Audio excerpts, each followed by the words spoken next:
Okay, let's dive right in. We're about to tackle two of the most intense, frankly, terrifying chapters in the entire book of Ezekiel. It's a powerful story about what happens when a message just isn't getting through, and the shocking lengths God goes to in order to finally be understood. So, to set the stage, at the end of chapter 20, the prophet Ezekiel gives this really poetic, really scary prophecy about a forest fire. A blaze so hot it's going to burn up everything in its path, the green trees and the dry ones. A super clear warning, right? Well, you'd think so, but the people, they just kind of shrugged. That's right. Their actual response was to call him a maker of parables, basically saying, "We don't get your confusing riddles, man." Now, were they genuinely confused, or were they just playing dumb because they didn't want to deal with the truth of his warning? We don't really know, but either way, the message was totally lost on them. So God's response is, okay, you want clear? I'll give you clear. He completely drops the poetic metaphors. No more talk of forest fires.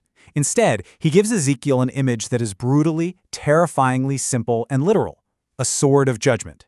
And that's where chapter 21 kicks off, with a message that is impossible to ignore. Chapter 21 is actually broken down into 4 distinct messages, or oracles, but they all circle around the exact same terrifying image: a sword that has been sharpened, it's been polished, and it is ready to strike Judah and Jerusalem. The time for poetry is definitely over. To make sure this point absolutely lands, God doesn't just give Ezekiel more words to say. No, he commands him to perform what are called sign acts. He has to physically act out and embody the judgment that's on its way. I mean, can you imagine seeing this on your street corner? First, Ezekiel has to groan like his heart is literally breaking. Then, he has to wail and slap his thigh, a classic gesture of extreme grief and disaster in that part of the world. And then, he's told to act out a battle, clapping his hands together like he's wielding a sword, swinging it again and again, hacking left and right. He becomes a living, breathing performance of the violence that is about to hit his people. Okay, so the judgment is coming. It's real. But how does God actually make this happen on the ground, in the real world? Well, the prophecy gives us this fascinating, kind of chilling peek behind the curtain at the divine orchestration of a military invasion. We see the king of Babylon himself, Nebuchadnezzar, standing at a fork in the road. He has a choice to make. Does he go attack Rabbah, the capital of the Ammonites, or does he turn and attack Jerusalem? And like any good ancient king, he doesn't just flip a coin. He turns to his gods for guidance, using all sorts of divination. His first method is something called Balamancy. You could think of it like drawing straws, but way more intense. He'd have arrows marked with the names of his targets, shake them up in a quiver, and pull one out. Whichever one he draws reveals the will of the gods. Next, he consults the teraphim. Now, these were these little household idols, often figures that represented ancestors. The idea was to use them to contact the dead and get their advice, a kind of necromancy. And finally, he uses a Babylonian classic, hepatoscopy. This is where you sacrifice an animal, usually a sheep, and then you read its liver for signs and omens. And this was a serious science to them. Archaeologists have found clay models of livers all covered in markings, basically cheat sheets for the priests to interpret the pattern. Now, an Israelite hearing this prophecy might actually breathe a sigh of relief, thinking, oh good, he's using all this fake pagan magic, we're safe.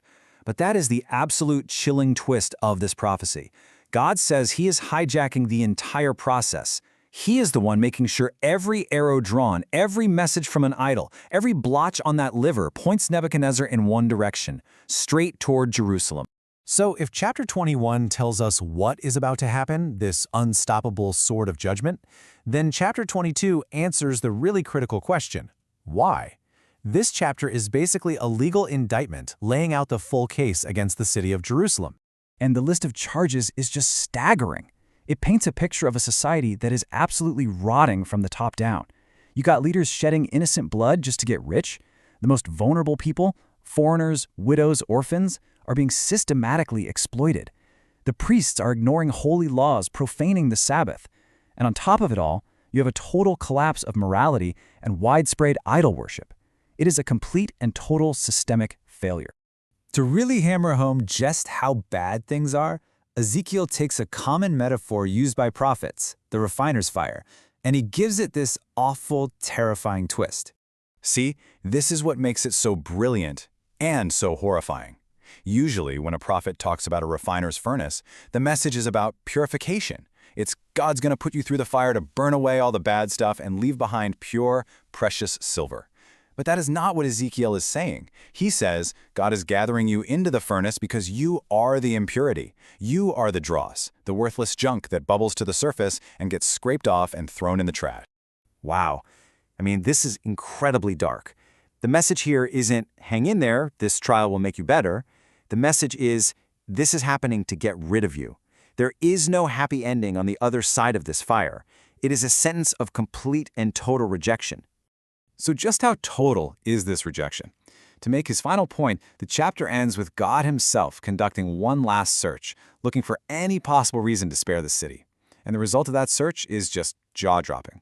The entire moral structure of the nation was gone. The prophets, the very people who were supposed to be the nation's conscience, were instead acting like, well, one commentator calls them religious tranquilizers. What a phrase. They were just whitewashing the crimes of the corrupt leaders, saying, "Thus says the Lord," when the Lord hadn't said a thing, just to make everyone feel okay about how rotten things had become. So God's search for anyone righteous becomes desperately, desperately narrow. He's not looking for a whole city of good people. He's not even looking for a small group. He is looking for just one person. Just listen to these words. God is searching for a single person who would be willing to stand in the breach, to stand up for what's right, to give him a reason to spare the whole land. And the verdict comes back, but I found none. The silence in that phrase is deafening. And this right here illustrates the final devastating indictment. We all know the story of Sodom and Gomorrah, where Abraham bargains with God all the way down to finding just 10 righteous people to save the city. But here, God himself is the one doing the searching in his own holy city, and the bar is even lower. He's looking for just one. And the result is the same. The verdict is clear. In God's eyes, Jerusalem's corruption was even more complete than Sodom's. And that's the haunting question Ezekiel's prophecy leaves us with. It explores the terrifying endpoint of moral decay, when an entire culture becomes so saturated with injustice and lies that there isn't a single voice left willing to stand in the gap. It's a stark, powerful warning about the ultimate cost of silence.